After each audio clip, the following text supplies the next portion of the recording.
de celebración de una actividad tan importante como es el Inti Raymi, la fiesta sagrada del sol, donde prima la espiritualidad, la consagración de todos los hermanos, de todas las hermanas, de todos unidos en una celebridad que se emana como un eco de espiritualidad desde la voz más profunda de los Andes, desde la Amazonía incluso, para todo el público presente. Hermanos y hermanas, gracias por darse lugar a este día tan extraordinariamente maravilloso. El Inti Raymi para los pueblos originarios de la mal llamada América es uno de los acontecimientos más importantes dentro de nuestro solsticio. El llamado es el reencuentro de la consagración de cada ser humano, sin importar su sexo, su profesión, sin importar su condición económica, clase social.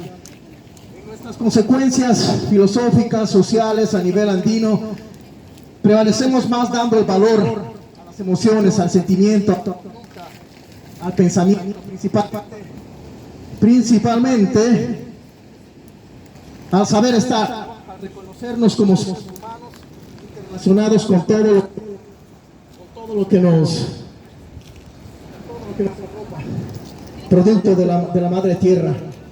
Hoy estamos reunidos para recibir los primeros rayos del Padre Sol, el Taita Nte, hacedor de la vida, igual que los demás hacen posible que la humanidad prosiga y que cada uno de nosotros exista desarrollando sus propias capacidades personales, familiares, individuales o colectivas.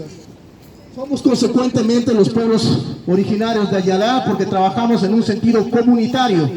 El sentido comunitario significa que aplicamos una de las palabras filosóficas y acciones más importantes de los Andes, como es el Aini. El Aini significa el poder supremo de la reciprocidad. Esas manos que dan, esas manos que reciben. Este es un día de agradecimiento al Padre Sol, de agradecimiento a todo el universo, de agradecimiento a los muertos de nuestra felicidad. Recordar que en nuestras culturas la muerte no existe, por lo tanto, cada uno de los seres queridos que no estén ahora con nosotros forman parte de esta huaca. Huaca es un lugar sagrado, un lugar consagrado espiritualmente por cada uno.